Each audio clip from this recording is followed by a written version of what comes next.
Buenas, buenas, bienvenidos a los que nos van a ver por YouTube. Hoy vamos a estar hablando de dejar ir, de soltar, del arte de soltar. Y para no perdernos en lo que les queremos compartir, nos vamos a apoyar, como siempre digo, en diapositivas. ¿Ustedes las pueden ver bien? Genial. Esta es una masterclass que tiene mucho de ejercicios, sobre todo al final. Bueno, no va a quedar grabado, como les decía anteriormente, el del final, pero sí hay un par de ejercicios que van a estar contenidos en la grabación y es para todas esas personas que empiezan a sentir el peso del pasado, como si fuese una mochila llena de piedras. Y para liberarnos de ese peso es este encuentro. Vamos a arrancar con un ejercicio para después ir a la práctica. Y la invitación es a que imaginen que toman un globo de helio que todavía no está anudado y que ustedes pueden rellenar con un poco más de aire. Imaginen que lo toman entre sus manos y que piensan en una preocupación. Inhalan y con esa inhalación enganchan esa preocupación que está contenida en su cuerpo, puede ser su cuerpo físico, su cuerpo mental o su cuerpo emocional, por lo general están en los tres cuerpos. Inhalan y exhalan esa preocupación y anudan ese globo de helio y lo sueltan para que esa preocupación se vaya. Imaginen ahora que toman un globo nuevamente que está inflado con helio, todavía no está anudado y ustedes pueden inhalar un miedo, exhalar, terminar de llenar ese globo, anudarlo y dejar que se vaya. Los invito a que lo hagan ahora con una preocupación, un miedo o una historia vieja que les suele volver a la mente con asiduidad, con... Hay historias, yo hoy pensaba, hay historias que vuelven más de lo que inclusive somos conscientes.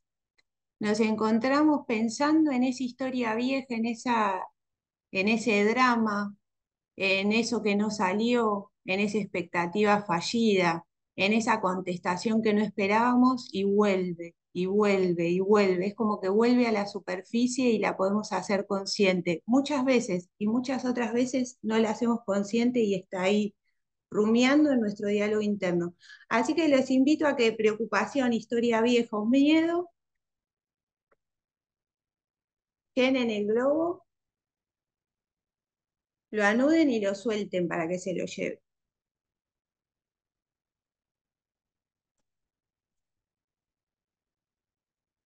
Una vez que ya hayan hecho este ejercicio con la imaginación, voy a establecer esta propuesta. Hoy les voy a pedir que trabajemos con las 3 C. La C de coraje para que poder enfrentar eso que nos duele. La C de compasión para hacerlo sin juicios. Y la C de celebración para que cada vez que ustedes puedan soltar algo, hagan conciencia de algo y lo puedan soltar, se lo celebren. Porque de esta forma van a ir ganando grados de libertad y soltar, dejar ir, se trata de eso. No se trata de perder, se trata de ir ganando grados de libertad para poder adaptarnos más fácilmente a la vida y crecer. El otro día conversaba con una colega que se inició en las terapias holísticas a partir de un desafío eh, de un cáncer.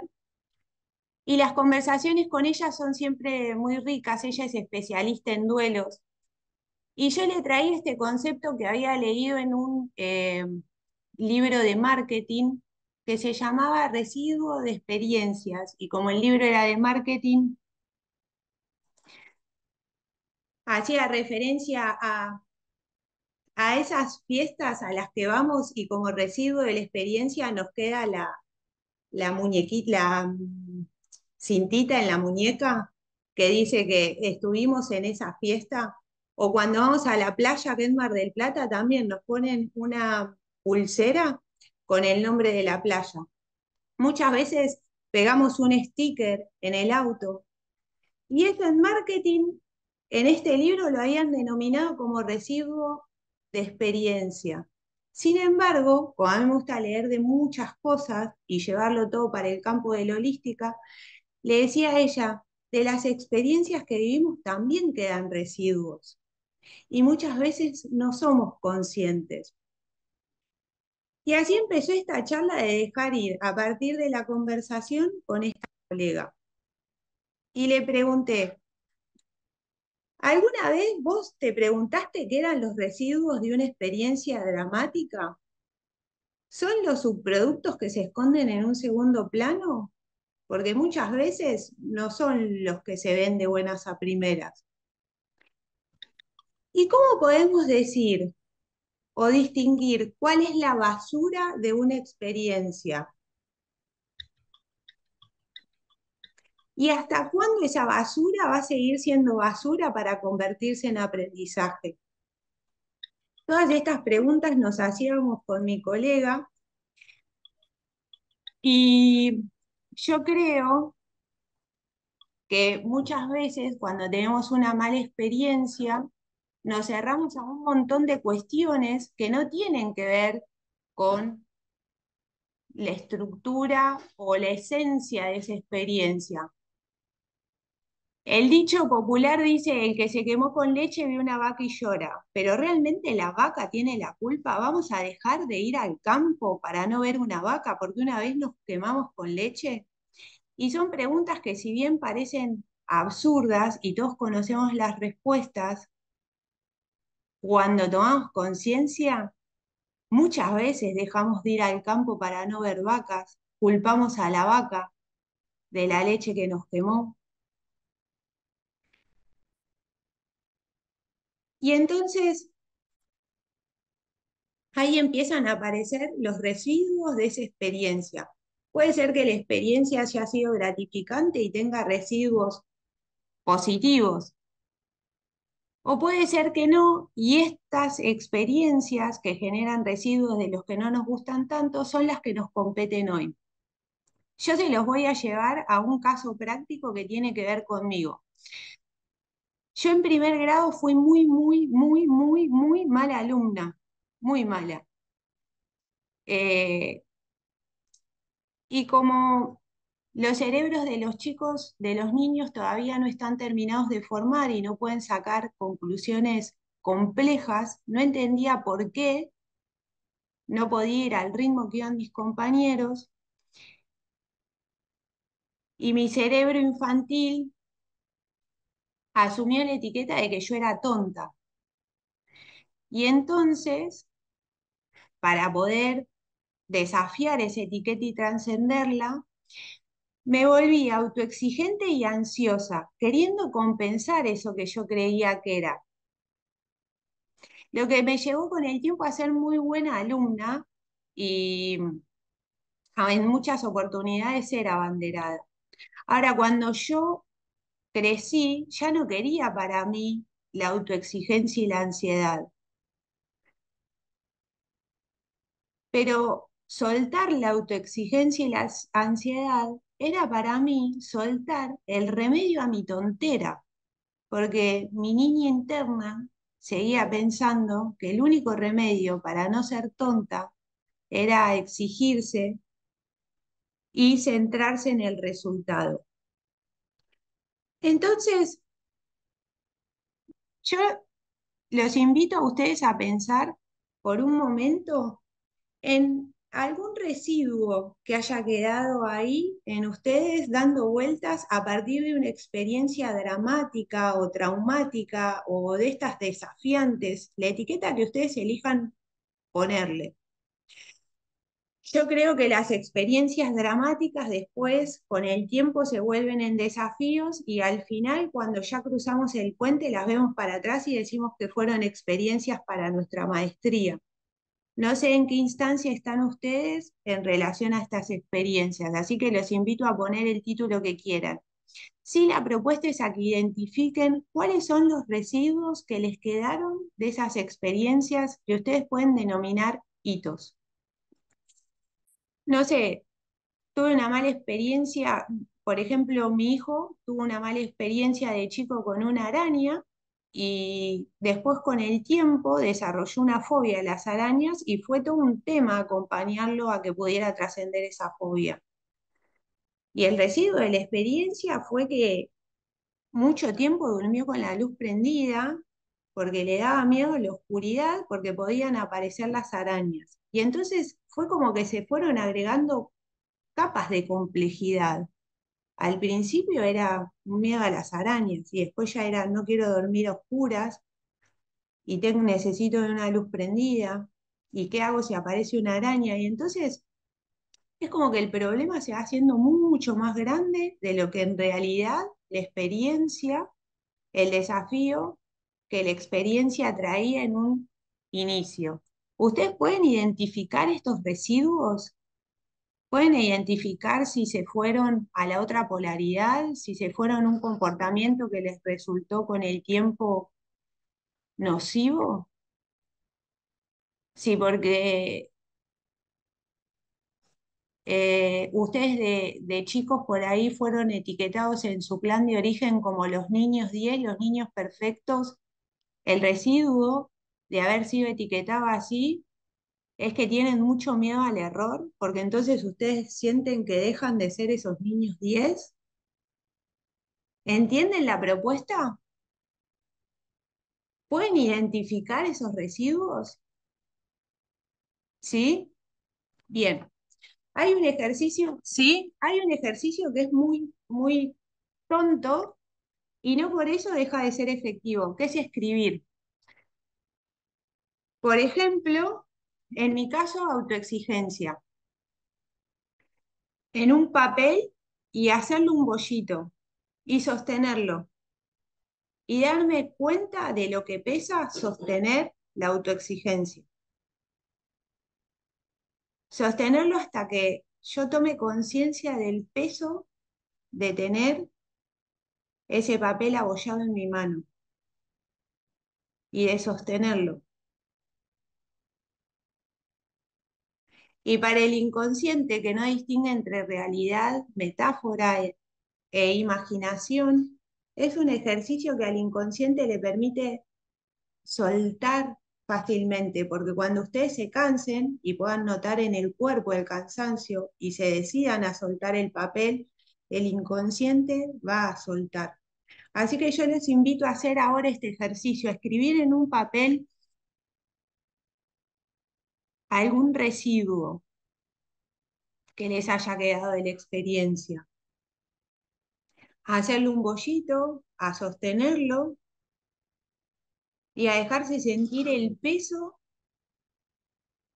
de ese concepto. Y cuando sientan que su cuerpo está cansado, ya no lo quiere sostener más, dejen caer el bollito de papel. ¿Lo soltaste, Marce? ¿Cómo se sintió? Más liviano. Ok. De esta charla con mi colega también quedaron otros conceptos, otros residuos, dando vueltas ahí, que fueron positivos. Yo le contaba que trabajando en mi paz interior había descubierto que la ansiedad nace cuando nos enfocamos en el resultado en vez de disfrutar el proceso. Y ella me decía que los objetivos pueden volverse crueles cuando nos sentimos insuficientes para alcanzarlos, desencadenando procesos controladores y autoexigentes que conducen a la infelicidad. Y yo le respondía que en la otra polaridad puede suceder que evitemos hacer objetivos, que evitemos tener objetivos o comprometernos con metas en absoluto. ¿Por qué traigo esto de la autoexigencia, del control y de la evitación de hacer procesos en relación a nuestras metas? ¿Qué tiene que ver esto con dejar ir? Y yo tengo la premisa de que las personas tienen que llevarse lo que quieren y lo que vinieron a buscar, pero también lo que necesitan. Y muchas veces lo que necesitan no es lo que quieren. Entonces, para que ustedes puedan dejar ir lo que tienen que dejar ir, primero tienen que tener las herramientas para identificar qué es lo que tienen que dejar ir. Y eso es lo que necesitan. Porque por lo general solemos ir a lugares que nos resultan espacios comunes, eh, espacios conocidos, y pensamos que es eso lo que todavía nos ata, es eso lo que todavía no nos deja sentirnos en paz, estar en calma, que ese ciclo sin cerrar. Pero la realidad es que muchas veces lo que ya tenemos tan masticado no es lo que no nos está permitiendo estar en paz, no es lo que no nos está permitiendo sentirnos plenos. Por lo general, lo que no vimos todavía, lo que no somos conscientes aún, es lo que necesitamos dejar ir.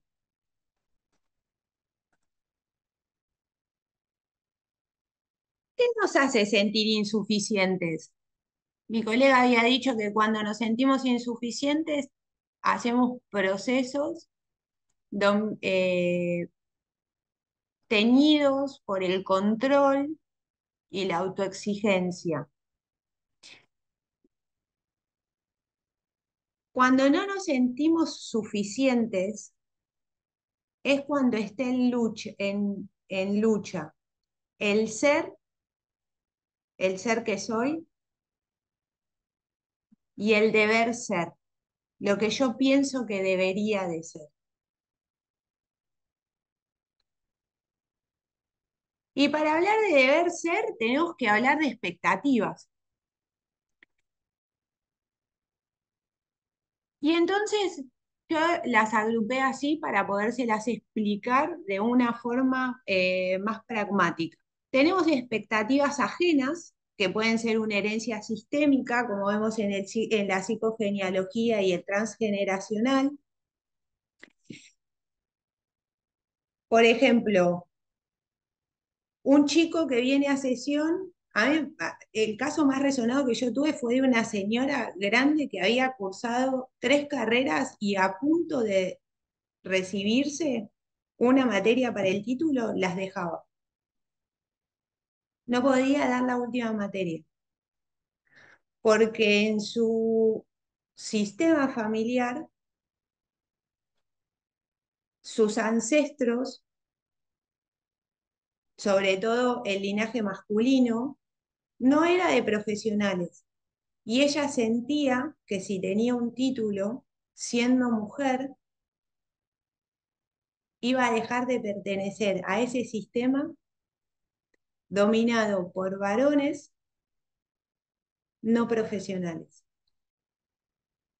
Y fue muy loco porque cuando lo vio en sesión, en 2 meses y 20 días, casi 3 meses, terminó las 3 carreras.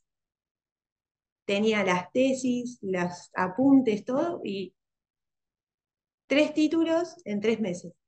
Fue genial. Muchas veces, y esto por qué lo traigo, es una expectativa sistémica, que es vos no podés ser profesional. Muchas veces son introyectadas en nuestro núcleo duro, en nuestra familia de origen. Y acá les quiero traer una reflexión de Virginia Satir que me pareció fantástica y que ejemplifica muy bien esto de las expectativas introyectadas en el seno familiar. Cuando a un niño se le dice, se le indica cómo debe pensar y sentir en relación a su familia y a los miembros de su familia, se lo está anulando. Cuando decís, tenés que querer a tu tío, andá y saludalo. No, tu papá no tiene comportamientos violentos, está mal que pienses eso, lo que pasa es que es de mal genio. El subtítulo de eso es, tu percepción de la realidad está mal. En vez de acompañarlo a que él encuentre sus propias respuestas, se le está violentando porque se le está introyectando una forma de sentir y de pensar la vida, que empieza en nuestras familias y en relación a los miembros de nuestra familia. Y entonces esa persona, cuando esté enojada, se va a culpar, se va a avergonzar de sentirse enojada con tal o con cual. Si se lo permite sentir, porque muchas veces ni siquiera eso. Muchas veces cuando vienen a consulta, primero hay que reconectar a la persona con su sentir, porque tiene abollada la brújula interior. Y otras son sociales, expectativas sociales. Brené Brown dice en su libro que las expectativas que recaen sobre las mujeres es que tienen que estar bien físicamente, ser atractivas físicamente, ser dulces y compañeras, y que los varones se tienen que presentar como los superhéroes salvadores del día. Por eso que se repitió durante tanto tiempo, los hombres no lloran, los hombres son los proveedores, los deja en un lugar de mucha soledad a los hombres también. Y esas son expectativas sociales. Y acá es a donde empezamos a entender esto del ser y el deber ser y esa lucha interna que empezamos a tener adentro nuestro entre lo que estoy siendo y lo que debo de ser. Bien, como le decía, el subtítulo de todo esto, de todas estas expectativas, es tu percepción está mal, debes de pensar y de sentir así. Lo que deviene en sentirnos avergonzados, el residuo de eso es sentirnos avergonzados por quiénes somos, porque esto que estamos siendo no nos permite responder a los estándares del clan, del sistema, ni de la sociedad. Y a muchos de nosotros, como niños, nos han enseñado a desoír la voz de nuestra propiedad, la voz de nuestra autoridad interna. Y esto es lo mismo que sacrificarse. ¿Sacrificar qué? Nuestra autenticidad, quienes elegimos ser para encajar en el molde de lo que deberíamos de ser. Si por el contrario las expectativas son propias, hay dos tipos de expectativas y van a ver que en realidad al final de todo siempre hay una. Si la expectativa estaba sobre lo que tenía que conseguir y no lo conseguí, me tengo que preguntar para qué quería conseguir eso. Y si soy honesto conmigo mismo, conmigo misma, me voy a dar cuenta que lo que estaba buscando era sentir un estado, una forma de estar experimentándome más feliz, más pleno, más abundante. Y acá aparece la otra expectativa, que es en realidad la única que queda al final de cuentas, que es la expectativa sobre lo que quería experimentar. Y si esa expectativa no se cumplió, lo que me tengo que preguntar es, ¿qué buscaba experimentar? Es la primer pregunta. ¿Y qué me impide experimentar eso ahora? ¿Y cómo puedo experimentar más de eso en un futuro? Si las expectativas estaban puestas en lo que debía suceder afuera, tenemos que hacernos cargo de que estábamos queriendo manipular a la vida y a los otros. Y que nunca hay creación egoica viable y sí siempre hay una co-creación con la vida y con los otros. ¿Por qué traigo esto? Porque yo creo que venimos ejerciendo tanto maltrato interior, queriendo encajar en ese deber ser, que no nos damos cuenta muchas veces que eso lo llevamos a los otros y a la vida y que porque nosotros ya hayamos aprendido esa forma de relacionarnos con nosotros mismos, no quiere decir que esa forma sea la correcta.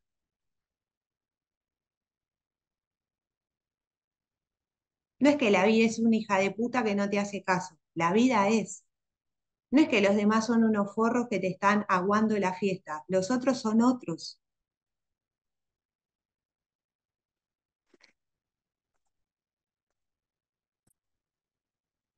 Bien, ¿qué nos lleva a comprometernos tanto con las expectativas, con el deber ser y con el debería de ser?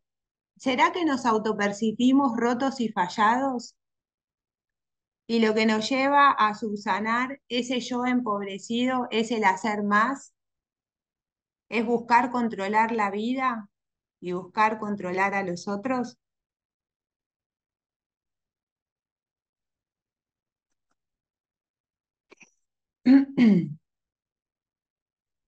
No es inocente que yo traiga esto ahora, porque muchas veces lo que no podemos dejar ir es que otros se comportaron de una forma que no cuadraba con nuestras expectativas. Por eso yo les dije, yo les voy a dar primero lo que necesitan y después lo que vinieron a buscar.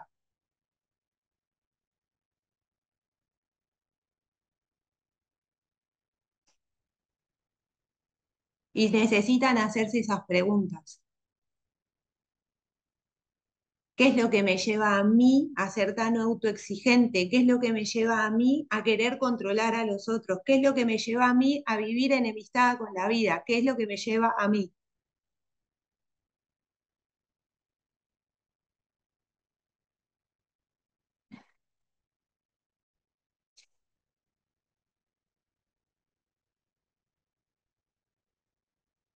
La autoexigencia se instala cuando creemos no ser suficientemente buenos, aptos, bellos, justos. Y el control surge de querer manipular a la vida y a los demás para que cumplan nuestras expectativas. Preguntas de rigor. ¿Cómo viven los exámenes? ¿Cómo viven recibir a alguien en su casa? Antes de que lleguen los invitados a su casa, les agarra la loca, quieren que todo esté impecable, perfecto, ordenado, limpio, reluciente. ¿Cómo viven los encuentros sociales? ¿Estaré bien vestido? ¿Voy a encajar? ¿Cómo viven las cosas nuevas? ¿Una nueva clase de yoga? ¿Una nueva clase de inglés? ¿Cómo viven esos trabajos a entregar que les piden en sus trabajos, valga la redundancia? ¿Estará bien hecho? ¿Estará mejor que el de al lado? ¿Qué me falta? ¿Por qué nadie hace nada de lo que yo le dije que hiciera? Este trabajo nunca se va a entregar bien. ¿Cómo lo viven? Brené Brown dice que la autoexigencia tiene como contracara la vergüenza. Y la vergüenza siempre, siempre, siempre está asociada al ser. ¿A quién creo yo ser? ¿A cómo me autopercibo? Mientras que el control y la culpa están relacionadas con el hacer. Por culpa tuya. Por culpa tuya. Y por culpa mía también. Porque muchas veces decimos por mi culpa y no para rezar. Bueno. Pregunta. ¿Es autopercibirnos rotos o fallados lo que nos lleva a evitarnos y a evitar las posibilidades que la vida, y evitar las posibilidades en que la vida nos pueda dejar expuestos? El otro día atendí en consulta a una señora que ya venía atendiendo y en realidad fue más como un llamado por teléfono y estaba pronta a arrancar su consultorio de reflexología y me dice, pero te digo la verdad, tengo todo listo, ya tengo clientes, ya tengo todo, pero no sé qué me pasa, no puedo empezar. Te pasa que tenés un cagazo enorme, no te pasa nada. Hubo un estudio que realizó un profesor que trabajaba en Stanford que sintetizó la procrastinación de una forma maravillosa, que dijo que en realidad la gente procrastina no porque sea vaga, sino porque dice, si erro, voy a perder lo único que tengo, que es mi autopercepción de que soy valioso, y voy a quedar expuesto. Entonces tengo tanto miedo a que me vaya mal que mejor no lo hago. Mejor lo hago a último momento, cuando ya sea más evidente el costo de lo que voy a perder si no hago nada. Cuando la vida me arrincone y el costo de lo que voy a perder sea mayor, bueno, entonces ahí sí voy a actuar. Y después decimos, ¿por qué la vida es tan injusta? Y tal vez te estaba golpeando la puerta y vos no atendías, ¿viste? Y llegó un día y te tiró la puerta abajo.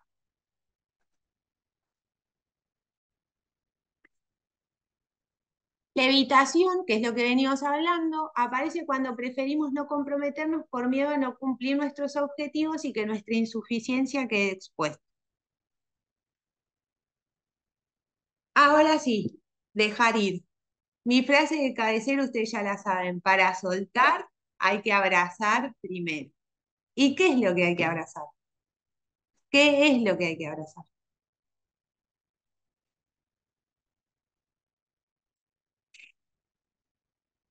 En su libro de Gen Exitoso, y lo nombro porque es de descarga gratuita y es un muy buen libro, Ricardo Perret dice que el fin de los malos tratos no es el fin del maltrato, porque las personas que han sido abusadas, denigradas, irrespetadas o que han tenido experiencias complejas, se sienten sucios, se sienten fallados, se sienten víctimas.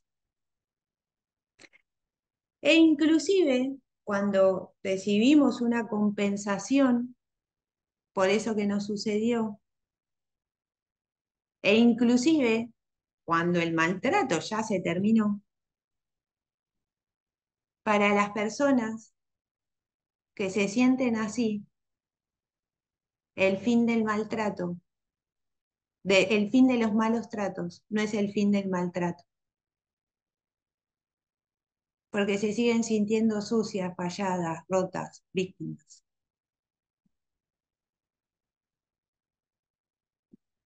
Se hizo un estudio en Hawái con los niños monstruos, cuando Hawái estaba en una situación económica muy distinta a la que está ahora. Y había muchos chicos que no tenían familia y que estaban en familias y que estaban en situación de calle.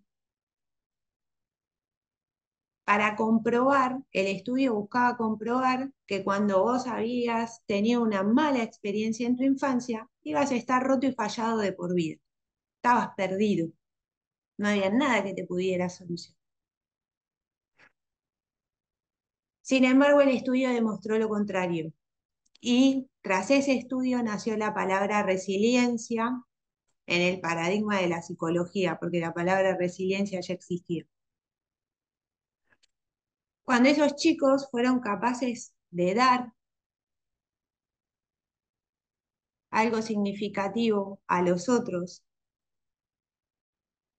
entendieron que no estaban rotos, que no estaban fallados y que no eran insuficientes. Y fue a partir de dar que se sanaron. Cuando vivimos situaciones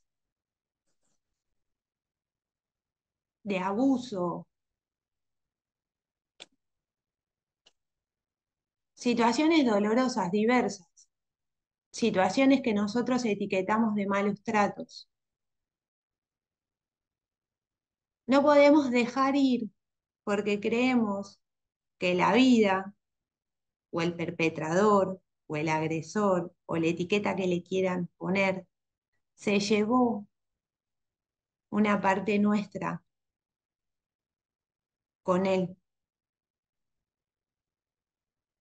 Y ahí es cuando se rompe nuestra plenitud. Ahí es cuando perdemos nuestra integración. Ahí es cuando nace la idea de que no somos suficientes.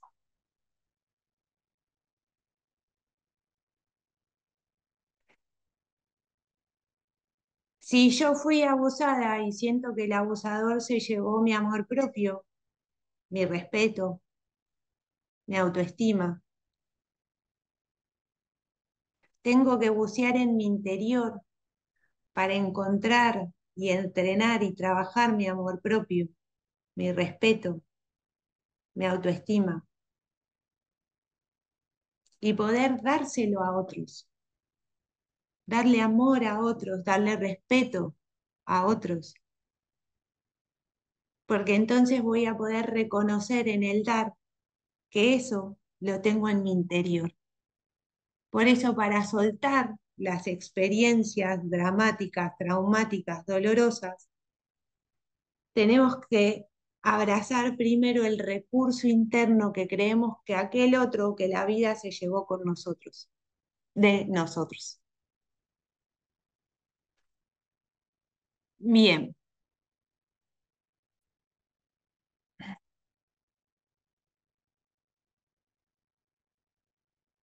soltar. Esto es lo que lo que venían a buscar. Todo lo otro fue lo que necesitaba. Para soltar hay que abrazar primero. Cuando no podemos perdonar una experiencia, una persona, nosotros mismos, lo que no estamos pudiendo abrazar es ese recurso interno dentro de nosotros. Al abrazar lo que creímos haber perdido, iniciamos un viaje hacia la liberación y hacia la autenticidad. ¿Por qué hacia la autenticidad? Porque yo ya no quiero ser quien no soy para encajar en las expectativas ajenas, porque yo ya sé quién soy yo y yo quiero ser yo, porque sé que ser yo está bien.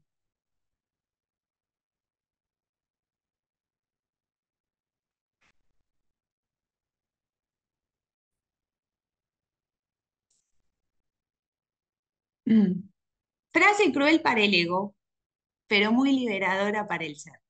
Nadie ni nada nos puede hacer sentir fallados, equivocados, erróneos, idiotas, tontos, la etiqueta que le quieran poner, sin nuestro consentimiento. Por eso soltar es un acto de amor hacia nosotros mismos y hacia la vida. Hasta acá llega la grabación del día de hoy. Nos vamos a quedar a hacer un ejercicio sobre esto nosotros en privado. Así que despedimos a los que van a ver la grabación por YouTube.